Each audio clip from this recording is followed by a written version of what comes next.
Hola estimados amigos, ¿qué tal?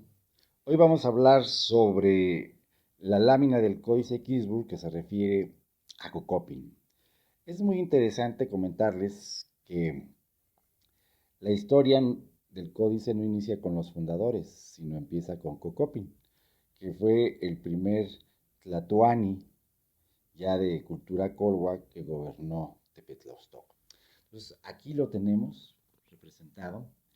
Si ustedes observan, en los códices generalmente los personajes los representan de perfil. Ahora, aquí vemos su Icpali, su asiento, lo cual ya denota un poder gubernamental político muy fuerte. Vemos que trae los glúteos expuestos, lo cual da la partícula tzin o reverencial. Vemos que ya trae manta de algodón, lo cual ya nos indica que ya no es un gobernante chichimeca, sino que ya viene de esta cultura colhua, también conocida como nación tolteca chichimeca. De la cabeza se desprende una línea que nos da hacia el glifo antropónimo que se lee Cocopintzin. Entonces vemos aquí ya a Cocopin, el gobernante de Tepetlaustok. Luego, en la parte superior, pues nos indica el lugar que gobernaba, precisamente Tepetlaustok. Es un glifo topónimo morfosilábico, en el cual vemos una lectura que se da de abajo hacia arriba. Primero vemos un labio, luego vemos un petate y una cueva. Entonces se lee Tepetlaustok. Es interesante comentar que el personaje, el símbolo que representa la cueva, Ostok, es Zipactli, el señor de la tierra.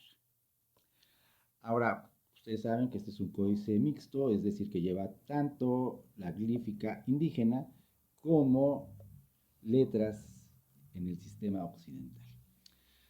Ahora, una de las cosas muy interesantes es que el Códice Quinsburg es el antecedente de los sistemas de información geográfica. Es muy interesante comentar cómo el tlacuilo, es decir, el pintor, sistematizó, ordenó una serie de información muy amplia, muy completa, de una manera muy inteligente, de manera que en una sola foja se encuentra una gran diversidad de información. Tendríamos una serie de columnas y una serie de filas. Entonces está armado como si fuera una hoja de Excel actualmente, ¿no?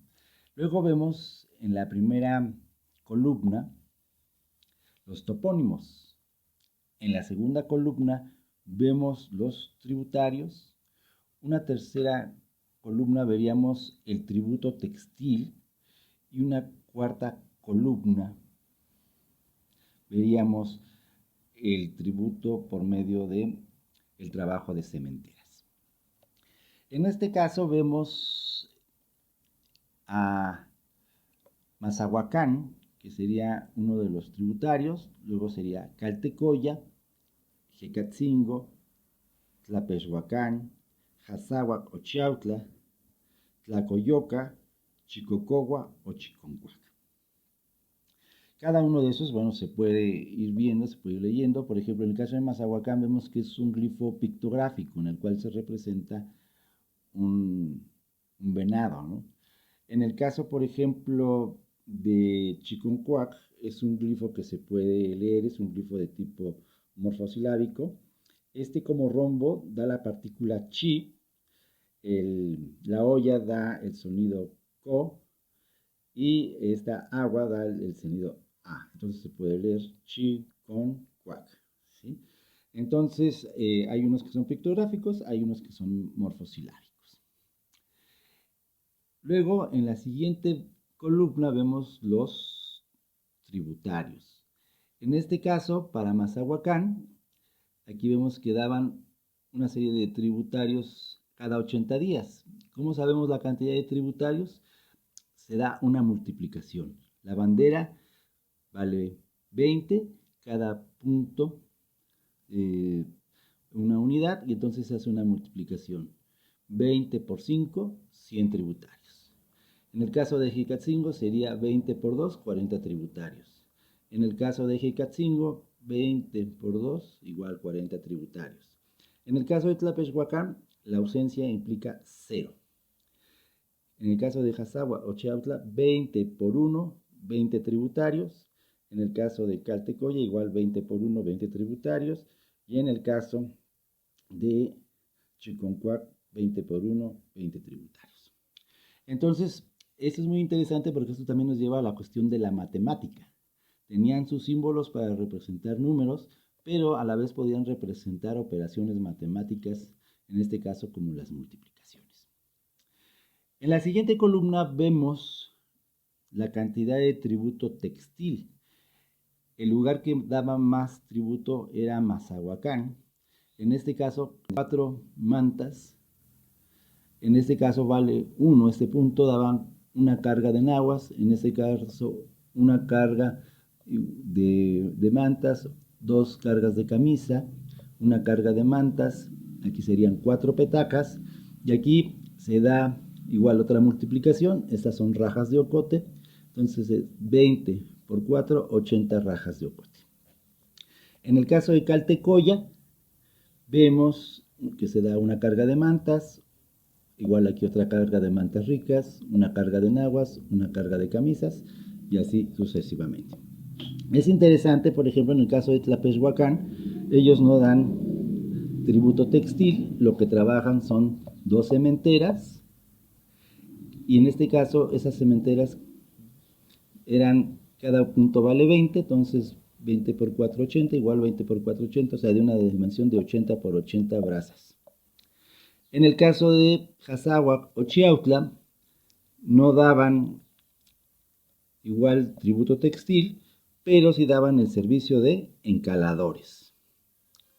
En el caso de Caltecoya, no daban tampoco tributo textil, y en el caso de Chiconcuac, lo que daban era petates.